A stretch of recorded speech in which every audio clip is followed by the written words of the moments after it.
ನೀವು ಅಲ್ಲಿ ಚಾಲೆನೂ ಕೂಡ ಕೊಟ್ರಿ ಸ್ವಾನಂದ ಪಾಟೀಲ್ ಸಾಹೇಬ್ರಿಗೆ ಮತ್ತು ಕಾಶ್ಯಪ್ನವ್ರಿಗೆ. ನಿಮ್ಮ ಅಪ್ಪಗೆ ಹುಟ್ಟಿದ್ರ, ನಿಮ್ಮ ತಂದೆ ತಾಯಿಗೆ ಹುಟ್ಟಿದ್ರ ಗಣಸ್ ಇತ್ತಂದ್ರ ನೀವು ರಾಜೀನಾಮಾ ಕೊಡ್ರಿ, ನಾವು ಇಲೆಕ್ಷನ್ ಮಾಡೋಣ, ಪಕ್ಷೇತರ ನಿಲ್ಲೋಣ ಅಂತ ಹೇಳಿದ್ರಿ. ಮತ್ತು ನೀ ಯಾರಿಗೆ ಹುಟ್ಟಿ ಅನ್ನೋದು ನೀವು ಪ್ರೂವ್ ಮಾಡಿ ತೋರಿಸ್ಬೇಕು. ಯಾಕಂದ್ರೆ ತೋರಿಸ್ಬೇಕಾದ್ರೆ ನೀನು ಸವಾಲು ಆಗದಾಗ ಆ ಪ್ರತಿ ಸವಾಲಿಗೆ ಜವಾಬ್ ಕೊಟ್ಟಾಗ ನೀನು ಇದು ತಯಾರಾಗಬೇಕಲ್ಲ. ಯಾವಾಗಲೂ ಕುಸ್ತಿ ಇಡಬೇಕಾದ್ರೆ ಚಡ್ಡಿ ಗಟ್ಟಿ ಇಟ್ಕೊಂಡು ಹೇಳ್ಬೇಕು. ಶಿವಾನಂದ್ ಪಾಟೀಲ್ ಅಂತ ಬಿಡ್ರಿ, ನಾವು ಬಿಜಾಪುರಲ್ಲ ಯಾರು ಒಬ್ಬರು ನಿಂದತ್ತು ನಿನ್ನ ಮುಂದೆ ಪಕ್ಷೇತರ ನಿಂತು ಬಾ ಹರೀಶ್ ಬಾ ನೋಡೋಣ. ಶಿವಾನಂದ್ ಪಾಟೀಲ್ ಅವ್ರು ದೂರ ಆಯ್ತು. ನಾವು ಯಾರು ಪಕ್ಷೇತರ ನಿಂದತ್ತು ಇಲ್ಲಿ ನಮ್ಮ ಜಿಲ್ಲೆ ಒಳಗೆ ಒಂದು ಮುಸಲ್ಮಾನರಿಗೆ ಏನಾರೇ ಸಮಸ್ಯೆ ಇದ್ದಾಗ ಅವ್ರು ಬಂದು ನಿಂದ್ರ ಅವರು MB ಪಾಟೀಲ್ ಸಾಹೇಬ್. ಎಲ್ಲ ಶಾಸಕರು ಬರ್ತಾರೆ. ಆದ್ರೆ ನಮ್ಗೆ ಪೂರ್ವ ಇದು ಉಸ್ತುವಾರಿ ತಗೊಂಡ್ ಕಿಸಿ ನಮ್ಮೆಲ್ಲರಿಗೆ ಮಾಡಿದಂಥ ಏಕೈಕ ಅದು ಏನಾರಿತ್ತಂದ್ರೆ MB ಪಾಟೀಲ್ ಸಾಹೇಬ್ ಮಾಡಿ. 2 ಸಲ ಹಮೀದನ ಮುಶ್ರೀಫ್ ಅವ್ರಿಗೆ ಟಿಕೆಟ್ ಕೊಟ್ರು. ಯಾರು ಕೊಟ್ರು ಅವ್ರಿಗೆ? ಅವ್ರಿಗೆ ಸೋಲಾಯ್ತು. ಯಾಕೆ ಸೋಲಾಯ್ತು ಅಂದ್ರೆ ಇವಾಗ ಡೂಪ್ಲಿಕೇಟ್ ಮಾಡ್ಯಾನ ಸೋಲಾಯ್ತು. ಪರಂತು ಅವ್ರು ಯಾವ ರೀತಿಲಿ ನಮ್ಗೆ ಹೆಲ್ಪ್ ಮಾಡ್ಯಾರ, ಯಾವ ರೀತಿ ನಮ್ಮ ಮೈನಾರಿಟಿಗೆ ಸಪೋರ್ಟ್ ಮಾಡ್ಯಾರ, ಇದು ಯಾರು ಮರೀಲಿಕ್ಕೆ ಸಾಧ್ಯ ಇಲ್ಲ.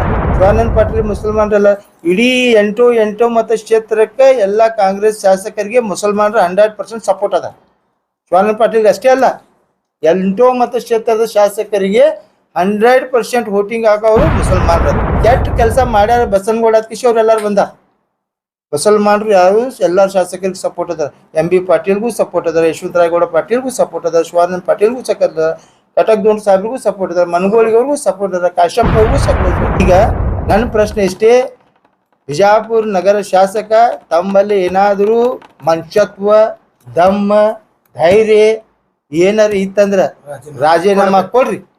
ನಮ್ಮ ಹಿರಿಯರು ಹೇಳ್ಯಾರ 11 ಲಕ್ಷ ರೂಪಾಯಿ ನಾವು ನಿಮ್ಗೆ ಇಲೆಕ್ಷನ್ಗೆ ಡೊನೇಷನ್ ಕೊಡ್ತೀವಿ, ಅದ್ರ ನಿಮ್ಮ ಮುಂದೆ ನಿಂತು ವಿಷಯ ಆರಿಸ್ಬೇಕು. ರಾಜೀನಾಮಾ ಕೊಡ್ಬೇಕು. ಹಿಂಗೆ ಬರಿಬೇಕ, ನಾಟಕ ಮಾಡ್ದಂಗೆ ಹಂಗೆ ಮಾಡಿರ್ತಾರೆ, ಹಿಂಗೆ ಬರೀತಾರೆ. ಇವೇನು ಸ್ಟೈಲ್ ಮಾಮೂದ स्टाइल गंडस्तना आए तो गंडस्तना पे कोड्री तेज बसनगौड़ा को हम बोलते हैं।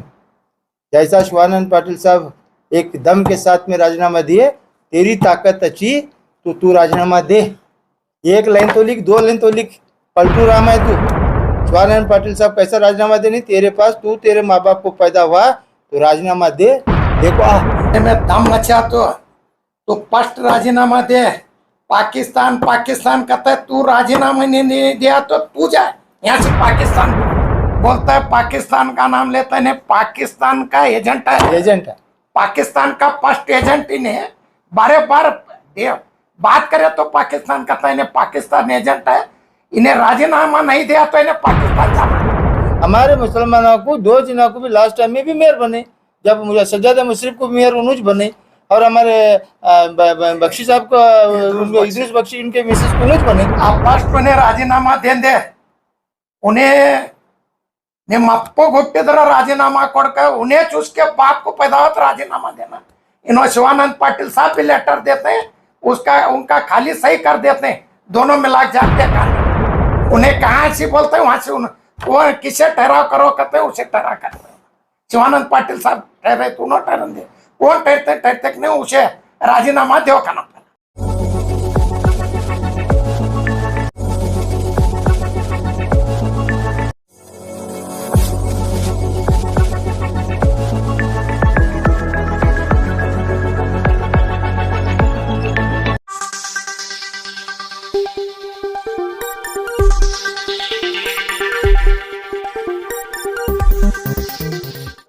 यस न्यूज में आप सभी दर्शकों का स्वागत है। मैं आपके साथ इलियास बड़ेखर।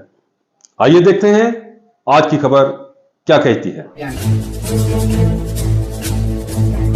ಎಲ್ಲರಿಗೆ ನಮಸ್ಕಾರ। ತಮಗೆ ಗೊತ್ತಿದ್ದಂತೆ ದಿನಾಂಕ 28ರಂದು ಹಜರತ್ ಮೊಹಮ್ಮದ್ ಮುಸ್ತಫಾ ಸಲ್ಲಲ್ಲಾಹು ಅಲೈಹಿ ವಸಲ್ಲಂ ಪರವಾಗಿ ಅವಹೇಳನಕಾರಿ ಹೇಳಿದಂಥ ನಾಲಾಯಕ್ MLA ಬಸನಗೌಡ ಪಾಟೀಲ್ ಯತ್ನಾಳ್ ಅವರ ವಿರುದ್ಧವಾಗಿ ಇಲ್ಲಿನ ಡಾಕ್ಟರ್ BR ಅಂಬೇಡ್ಕರ್ ಸರ್ಕಲ್ನಲ್ಲಿ ಒಂದು ಪ್ರೊಟೆಸ್ಟ್ ಇಟ್ಟಿದ್ದೀವಿ। ಆ ಸಂದರ್ಭದಲ್ಲಿ ನಮ್ಮ ಜಿಲ್ಲೆಯ ಎಲ್ಲ ಶಾಸಕರು, ಸಚಿವರು, MLC ಮತ್ತು ವಿವಿಧ ಸಮಾಜದ ಮುಖಂಡರು, SC ST ಸಮಾಜದ ಮುಖಂಡರು ಎಲ್ಲರಿಗೆ ನಾವು ಆಹ್ವಾನ ಮಾಡಿದ್ದೀವಿ। ಯಾಕಂದರೆ ಮೊಹಮ್ಮದ್ ಪೈಗಂಬರ್ ಸಲ್ಲಲ್ಲಾಹು ಅಲೈಹಿ ವಸಲ್ಲಂ ಅವರು ಕೇವಲ ಮುಸಲ್ಮಾನರಿಗೆ ಅಷ್ಟೇ ಸೀಮಿತ ಅಲ್ಲ, ಇಡೀ ಜಗತ್ತಕ್ಕೆ ಮಾದರಿ ಆದಂಥ ಅವರು ಮೊಹಮ್ಮದ್ ಪೈಗಂಬರ್ ಸಾಹೇಬರು। ಅದ್ರ ಸಲುವಾಗಿ ಎಲ್ಲರೂ ಅವ್ರ ಪ್ರೀತಿ ಸಲುವಾಗಿ ಎಲ್ಲ ನಗರ ಜಿಲ್ಲಾದ ಶಾಸಕರು ಎಲ್ಲರೂ ಕೂಡಿ ಬಂದಿದ್ದರು। ಆ ಸಮಯದಲ್ಲಿ ಸನ್ಮಾನ್ಯ ಶ್ರೀ ಎಂ ಬಿ ಪಾಟೀಲ್ ಸಾಹೇಬರು ಬಂದಿಲ್ಲದ್ಕಿಸಿ ಕೆಲವೊಬ್ಬರು ಅಷ್ಟ ಆ ಪ್ರಶ್ನೆ ಒಂದು ವ್ಯವಸ್ಥಿದ್ದಾರೆ.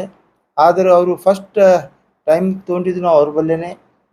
ನಾವು ಎಲ್ಲ ಏನು ಸಮಾಜದ ಮುಖಂಡರದ್ದು ಎಲ್ಲರೂ ಕೂಡಿ ಹೋಗಿ ರಿಕ್ವೆಸ್ಟ್ ಮಾಡಿ ಶಿವಾನಂದ ಪಾಟೀಲ್ ಸಾಹೇಬ್ರ ಬಳಿ ಹೋಗಿದ್ದು, ಎಂ ಬಿ ಪಾಟೀಲ್ ಸಾಹೇಬ್ರ ಬಳಿ ಹೋಗಿದ್ದು, ಯಶವಂತರಾಯಗೌಡ ಪಾಟೀಲ್ ಸಾಹೇಬ್ರ ಬಳಿ ಹೋಗಿದ್ದು, ಮತ್ತು ನಮ್ಮ ಮನಗೂಳಿ ಸಾಹೇಬ್ರ ಬಳಿ ಹೋಗಿದ್ದು, ಕಟಕ್ದೋಣ್ ಸಾಹೇಬ್ರ ಬಳಿ ಹೋಗಿದ್ದು, ಕ್ಯಾಶಪ್ಪನವ್ರ ಸಾಹೇಬ್ರ ಬಳಿ ಹೋಗಿದ್ದು, ಮತ್ತು ನಮ್ಮ ಸುನೀಲ್ ಗೌಡ್ರ ಸಾಹೇಬ್ರ ಬಳಿ ಹೋಗಿದ್ದು.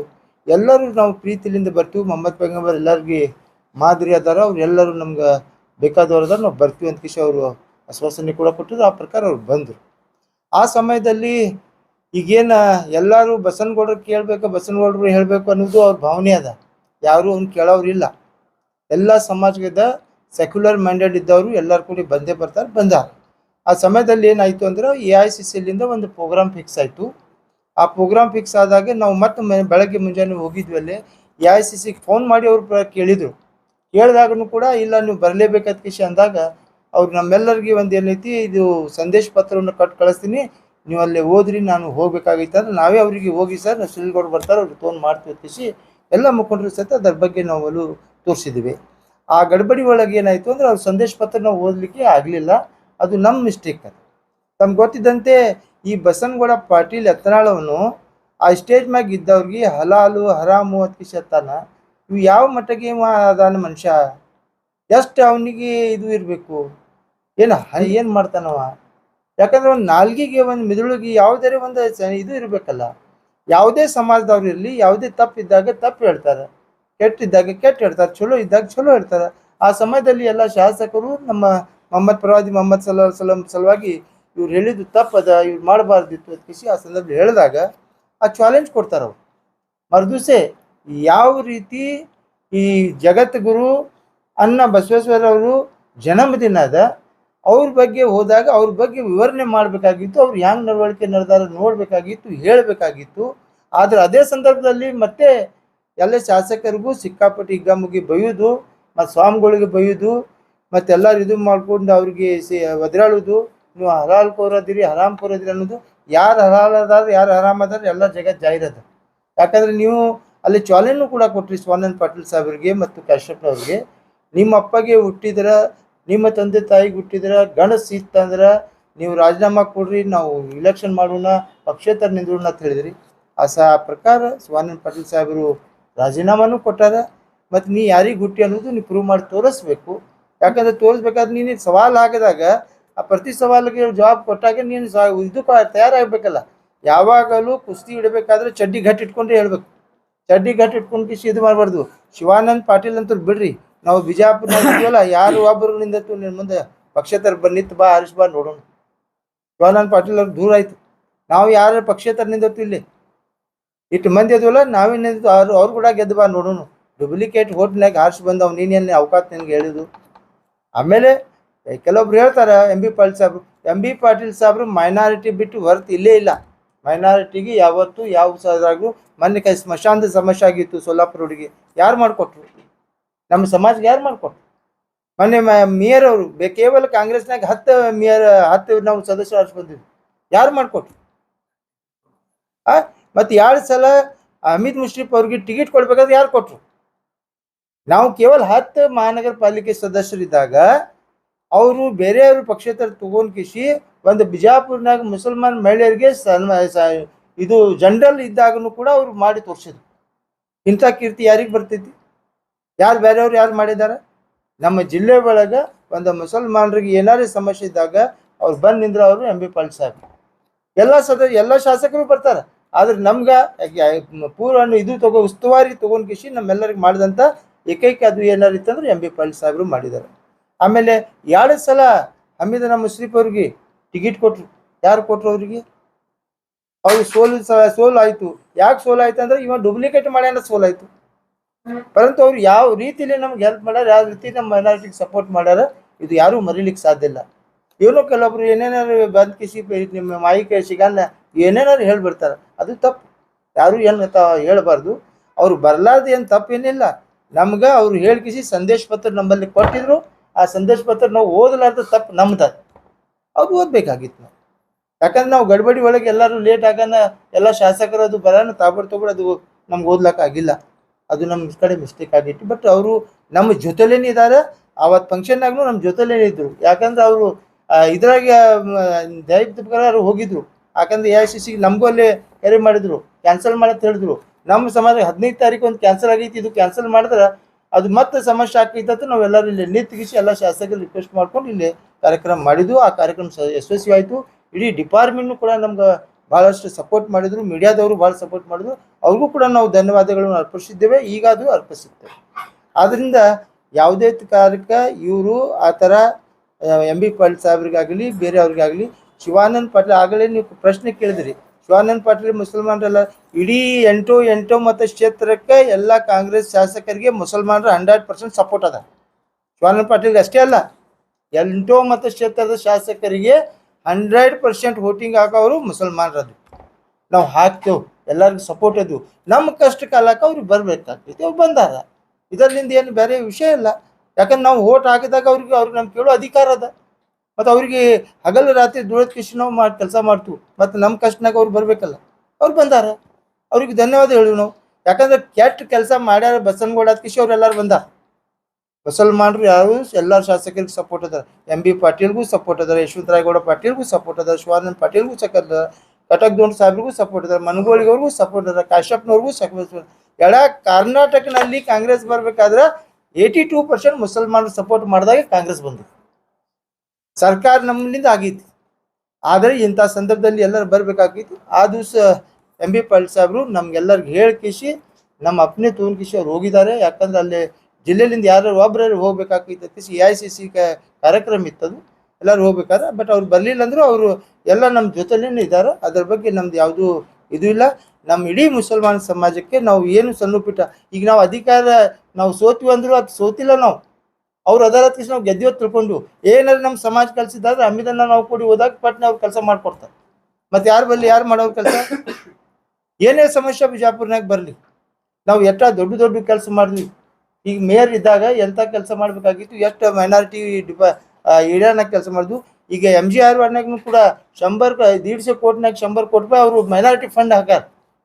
ಯಾರು ಹಾಕ್ತಾರೋ 100 ಕೋಟಿ ರೂಪಾಯಿ ಮೈನಾರಿಟಿ ಫಂಡ್. ಈಗ ನಾವು ಜನರಲ್ ಫಂಡ್ನಾಗ ಕೆಲಸ ಮಾಡ್ತಾನ 60 ಕೋಟಿ ರೂಪಾಯಿ ಕೆಲಸ ಜನರಲ್ ಫಂಡ್ನಾಗ ಮಾಡಿಸಿದಾರೆ. ಯಾರು ಮಾಡಿಸ್ತಾರ? ಮೈನಾರಿಟಿ ಏನಾಗಿ ನೋಡ್ಲಾರ್ದಂಥ ಪರಿಸ್ಥಿತಿ ಇತ್ತು. ಅಂಥ ಪರಿಸ್ಥಿತಿ ಒಳಗೆ ಎಲ್ಲ ಕೆಲಸ ಮಾಡಿದ್ರೆ ನಮ್ಮ ಸುರೇಗೌಡರು ಮತ್ತು MB ಪಾಟೀಲ್ ಸಾಹೇಬರು ಅದು ಮಾಡತನ ನಾವು ಮಾಡಿದ್ವಿ. ಈಗ ನನ್ನ ಪ್ರಶ್ನೆ ಇಷ್ಟೇ, ಬಿಜಾಪುರ ನಗರ ಶಾಸಕ ತಮ್ಮಲ್ಲಿ ಏನಾದರೂ ಮನುಷ್ಯತ್ವ, ದಮ್ಮ, ಧೈರ್ಯ ಏನಾರು ಇತ್ತಂದ್ರೆ ರಾಜೀನಾಮಾ ಕೊಡ್ರಿ. ನಮ್ಮ ಹಿರಿಯರು ಹೇಳ್ಯಾರ 11 ಲಕ್ಷ ರೂಪಾಯಿ ನಾವು ನಿಮ್ಗೆ ಇಲೆಕ್ಷನ್ಗೆ ಡೊನೇಷನ್ ಕೊಡ್ತೀವಿ, ಆದ್ರೆ ನಿಮ್ಮ ಮುಂದೆ ನಿಂತು ಕಿಶಿ ಆರಿಸ್ಬೇಕು. ಅಷ್ಟು ತಾಕತ್ ನಮ್ಗೆ ಅದ. ನೀವು ಡೂಪ್ಲಿಕೇಟ್ ವೋಟ್ ತೆಗೀರಿ. ನೀವು ಶಿವಾನಂದ ಪಾಟೀಲ್ಗೆ ಅನಿಸ್ತಿದ್ರೆ ಬಿಡ್ರಿ. ಬಿಜಾಪುರ್ನಾಗ ಯಾವ ಮುಸಲ್ಮಾನ್ರಿಗೆ ಹೇಳ್ತಾರೆ ಅವ್ರಿಂದ ತಾಕತ್ತಿದ್ರೆ ಬರ್ರಿ. ಅದ್ರ ಹಮೀದನ್ನಾಗೆ ನಿಂದಿಸ್ತೀವಿ ನಾವು. ಅವ್ರ ಮುಂದೆ ಅಷ್ಟು ಹಾರಿಸಿ ಬರ್ರಿ ನೋಡೋಣ. ತಾಕತ್ ಐತಿ ನಿಮ್ಮಲ್ಲಿ. ಮೊದಲು ರಾಜೀನಾಮಾ ಕೊಡ್ರಿ. ರಾಜೀನಾಮಾ ಕೊಡ್ಬೇಕು. ಹಿಂಗೆ ಬರಿಬೇಕು, ನಾಟಕ ಮಾಡ್ದಂಗೆ ಹಂಗೆ ಮಾಡಿರ್ತಾರೆ, ಹಿಂಗೆ ಬರೀತಾರೆ. ಇವು ಏನು ಸ್ಟೈಲ್ ಮಾಮೂದ ಸ್ಟೈಲ್? ಗಂಡಸ್ತನ ಆದರೆ ಗಂಡಸ್ತನ ಪ್ರಕಾರ ಕೊಡ್ರಿ. ಅವ್ರು ಹಿಂಗೆ ಬರಿಬೇಕು, ಹಂಗೆ ಬರೀಬೇಕು. ಒಂದೇ ಲೈನ್ ಬೇಕಾ? ಅವ್ರು ಲೆಟರ್ ಪ್ಯಾಡ್ ತಂದು ಕೊಡ್ತೀವಿ ನಿಮ್ಗೆ. ನಿಮ್ಮದು ಲೆಟರ್ ಪ್ಯಾಡ್ ತೋರಿ, ನೀವೇ ಹೋಗಿ ಕೊಟ್ಬಿಡ್ರಿ. ನೋಡೋಣ ಏನು ತಾಕತ್ತಿತ್ತಂದ್ರೆ. ನಿಮ್ಗೆ ಭಯ ಅದ. ಡೂಪ್ಲಿಕೇಟ್ ಹೋಟ್ಲಿಂದ ಆರಿಸಿ ಬಂದವ್ರು ನೀವು, ನಿಮ್ಗೇನು ಅದು ಬೆಲೆ ಗೊತ್ತು? ಕತ್ತೇನ ಬೆಲ್ಲ ಕಸ್ತೂರಿ ವಾಸ್ ಅಂದಂಗೆ ನೀವು ಅಂತ ಎಲ್ಲ ಮಾಡಕ್ಕೆ ಹೋಗ್ಬೇಡ್ರಿ. आज हमें निम ताकत इतना राजीनामा कोड एज बसनगौड़ा को हम बोलते हैं, जैसा शिवानंद पाटिल साहब एक दम के साथ में राजीनामा दिए, तेरी ताकत अच्छी तो तू राजीनामा दे. एक लाइन तो लिख, 2 लाइन तो लिख. पलटू राम है तू, पलटू राम है. एक पलटू राम वहाँ है, एक पलटू राम यहाँ है. ये पलटू राम सरकार छोड़ बेटे, तेरे पास ताकत अच्छी, तू राजीनामा दे को दिखा. बीजापुर के मुसलमान तुझे क्या ताकत है कहने का दिखाते हैं. यहाँ के हिंदुआ भी तुझे ताकत दिखाते हैं. यहाँ के हिंदू मुसलमान सब जना मिलजुल को रहने वाले लोग हैं. एक अच्छे बुरे में एक दूसरे के साथ देने वाले हैं. शिवानंद पाटिल साहब कैसा राजीनामा देने? तेरे पास, तू तेरे माँ बाप को पैदा हुआ तो राजीनामा दे. देखो तेरे में दम अच्छा तो फर्स्ट राजीनामा दे.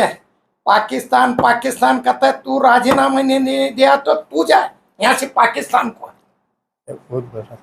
बहुत बोलता है पाकिस्तान का नाम लेता है, इन्हें पाकिस्तान का एजेंट है, एजेंट है। पाकिस्तान का फर्स्ट एजेंट इन्हें बारे बार बात करे तो पाकिस्तान कहता है इन्हें पाकिस्तान एजेंट है, इन्हें राजीनामा नहीं दिया तो इन्हें पाकिस्तान जाना, इसके में दम रहा तो नहीं तो राजीनामा दे ठहरना, दो में से करना है। जो पाटिल वर्सेस पाटिल प्रूफ कलम लगेंगे मुसलमानों के साथ में, पिछले दिनों एमबी पाटिल साहब ने एक प्रेस कॉन्फ्रेंस में बताया कि बीजापुर सिटी से उनके वालिद बीएम पाटिल साहब खड़े थे, फिर बाद में उन्होंने बख्शी को एमएलए बनाया, मुस्लिम सीट बराबर बख्शी गलत साहब क्या को बोले? बनाए, नहीं गलत क्या बोले उनके अब्बा उन्होंने टिकट दे बख्शी साहब को बनाए, उस्ताद साहब को बनाए, बागवान साहब बनाए, मुझे टिकट दिए, और क्या मैं भी करना? 86,000 वोट ले को पढ़ू है, सच है, उन्होंने करे सच है, करे सोलंग बोलो तो करे कर को नहीं बीजापुर का यूजीडी का काम भी पहले उन्नीस कर को दी, बीजापुर उनके सिटी का करे यूजीडी सच काम है। उनके पीरियड में है। पाटिल वर्सेस पाटिल प्रूफ करना पड़ रहा है, वो तो है। क्या प्रूफ करने का है? करेस करें मेर इनको बनाए, प्रूफ अब क्या मेरा करना? मेर बनाए सोले उन्होंने, मेहनत करे सोले उन्होंने, इससे पहले इससे पहले 5 बार मेयर बनाए तो उन्नीस बने, हम भी पलसाबिज बने, दूसरे कौन बने? हमारे मुसलमानों को 2 जिलों को भी लास्ट टाइम में भी मेयर बने, जब मुझे सज्जादा मुशरफ को मेयर उन्नीस बने, और हमारे बख्शी साहब को इद्रिस बख्शी इनके मिसेस को उन्नीस बने। आप फर्स्ट उन्हें राजीनामा देंगे, उन्हें निम्मप्पो गुट्टिदर राजीनामा कोड़कर उन्हें उसके बाप को पैदावत राजीनामा देना, इन्होंने शिवानंद पाटिल साहब भी लेटर देते हैं, उसका उनका खाली सही कर देते हैं, दोनों मिला जाग दे कहानी, उन्हें उसके साथ में देते हैं, उन्हें मंगा तो हमें चले काट देते हैं, उन्हें कहाँ से बोलते हैं वहां से वो किसे ठहराव करो कहते हैं, उसे ठहरा करते हैं। शिवानंद पाटिल साहब ठहरे तो उन्होंने ठहरन दे, कौन ठहरते नहीं, उसे राजीनामा दो करना। अभी बात आती है सर ऑटो मतक क्षेत्र में, तो एक मतक क्षेत्र जो है मुस्लिम को दिया जाता है, minority को। फिर अगर ईद से वो ठहरेंगे तो फिर वो मुस्लिम को कहाँ पर सीट देंगे? देखो वो मत क्षेत्र ठहरने का जनरल इलेक्शन में जो आता है वो होता है, ये जो चैलेंजिंग है, ये चैलेंजिंग है, तो हमारा मत क्षेत्र का हमें कौन छोड़ने वाले तो नहीं है, ये मत क्षेत्र की बात अभी नहीं है, अभी चैलेंजिंग की बात है, तो उन्होंने आको बीजापुर में ठहरता हूँ या बागेवाड़ी में ठहरता हूँ ऐसा क्या अभी नहीं डिक्लेयर करे, ये हवा चढ़ाने की जो काम कर रहे हैं ये फितनेबाजी की काम है, ऐसा कुछ भी नहीं है। हमारा मत क्षेत्र हमनाथ रहेगा, उनका मत क्षेत्र उनकुछ रहेगा, मगर ये चैलेंज है, उन्हें राजीनामा चैलेंज की बात चली। और बसव जयंती के दिन जो बीजापुर के शासक बसवनगौड़ा यत्नाल भाग्यवाड़ी मत क्षेत्र के अंदर जो बसवन्ना का जो गाँव है तो जन्मस्थान, वहाँ उनको क्या है पाकिस्तान बोल के डिक्लेयर, इन्हें पाकिस्तान एजेंट है, बसनगौड़ा बोल रहा नहीं है, पाकिस्तान एजेंट है, उन्हें पाकिस्तान का नाम लेता है, मुसलमाना का नाम लेता है, उन्हें फुगुट की राजकीय कर रहा है, यहाँ राजकीय है, अभी 3 बरस है इलेक्शन, उन्हें राजीनामा दिया तो होता है, उसके पास दम रहा तो राजीनामा दो करना, ये अमायक हिंदू मुसलमान को लड़ाने बंद करो करना, उसका क्या नहीं, ट्रेन जलाए वाला उन्हें, झंडा चढ़ाए वाला उन्हें, ऐसे झूठे कामा करने वाला उन्हें, उसका उन्हें राजकीय के वास्ते कर रहे जी, उसके बाद सोचते क्या उन्हें जो एजेंट है उसका पाकिस्तान नहीं, का। अभी तुम्हारा सवाल जो है, अगर उन्हें वाकई में बसवेश्वर महाराज को मानता है तो बसवेश्वर महाराज का जन्म स्थान भाग्यवाड़ी, जन्म स्थान भाग्यवाड़ी को पाकिस्तान बोलता है बोले तो उन्हें उसका मानसिकता क्या है कहने का, उन्हें पाकिस्तान में पैदा वैसा है या पाकिस्तान वाला में पैदा वैसा है, क्योंकि बात जो जगत गुरु बसवेश्वर महाराज के बारे में आज कांग्रेस सरकार संविधान है इसमें जो है विधानसभा में उनका ये कर को करे, आज उन्हें वो इस तरह को पाकिस्तान कर को बोलता, पाकिस्तान कर को बोलने का मतलब क्या है इसका, और इसे 100 मोटो केस डाल के पाकिस्तान के एजेंट, तो क्यों सिद्धरामैया उन पर कार्रवाई नहीं कर रहे? लेते हैं कार्रवाई। देखो एक एमएलए रहने के बाद नहीं एडजस्टमेंट नहीं रहता, जवाब भी नहीं देते, नहीं ऐसा नहीं था, उन्हें फालतू है कहने का मालूम है, फालतू को इतने बड़ा आदमी जवाब देने की जरूरत नहीं है। बीजेपी का एमएलए एससी के ऊपर जो सवाल उठाता है तो फौरन उसे अरेस्ट किया जाता है, ये शासक मुसलमानों पर उनके परवाजी पर बोलता है तो क्यों कार्रवाई नहीं होती? नहीं उसके ऊपर कार्रवाई एडजस्टमेंट नहीं, उन्हें पाकिस्तान का एजेंट है, उसके साथ एडजस्टमेंट कैसा होती है? एडजस्टमेंट अगर होती तो उसे अभी एक एमएलए के ऊपर एक्शन लेना होता उसे कानून के दायरे में लेना पड़ता, उसे बहुत भारी एमएलए में है, छोड़ो गोड़ का, उन्हें क्या उसके गोड़ गलत के बातें करते हैं उसके। नहीं, बीजापुर जिले के अंदर आपके 6 MLAs हैं और ऊपर जो है आपकी सरकार है, रहने के बावजूद भी डिपार्टमेंट जो है 100 मोटो भी नहीं डालती है। फिर बाद में आपका दूसरा अगर प्रोग्राम है तो उनको टारगेट करती है, क्यों? नहीं, टारगेट किसी भी नहीं करती, ऐसा टारगेट करने का क्या भी सवाल नहीं है, क्योंकि हमारे कौन से भी प्रोग्राम रुकावट में नहीं है। हम ही अगर नहीं करे तो हमें कौन रुकाए नहीं। हमने डिपार्टमेंट देखो, हमें वो डिपार्टमेंट हमने परमिशन देता, बाकायदा परमिशन से लेकर करते हैं, कायदे कानून के चौकट में रखो करते हैं। ये हमारा गवर्नमेंट है तो भी हम चौकट में रहते हैं, उसके हिसाब से करना पड़ता है। क्या करते हैं, संविधान के दायरे में रहो को करते हैं। जैसा कि आप सब जानते हैं कि आप सभी का प्यार हमारे साथ कायम है, इसी तरह से हमारे इस चैनल को प्यार करते रहिए और हमारी सारी खबरों को लाइक, शेयर और सब्सक्राइब करना ना भूलिए। हमारा यही मकसद है कि आपको हर खबर जो है, जैसा है वैसा ही आपको हम दिखाते रहेंगे, ना किसी का पक्ष लेंगे, ना किसी के विरोध में जाएंगे। हमारे कदम सच के साथ।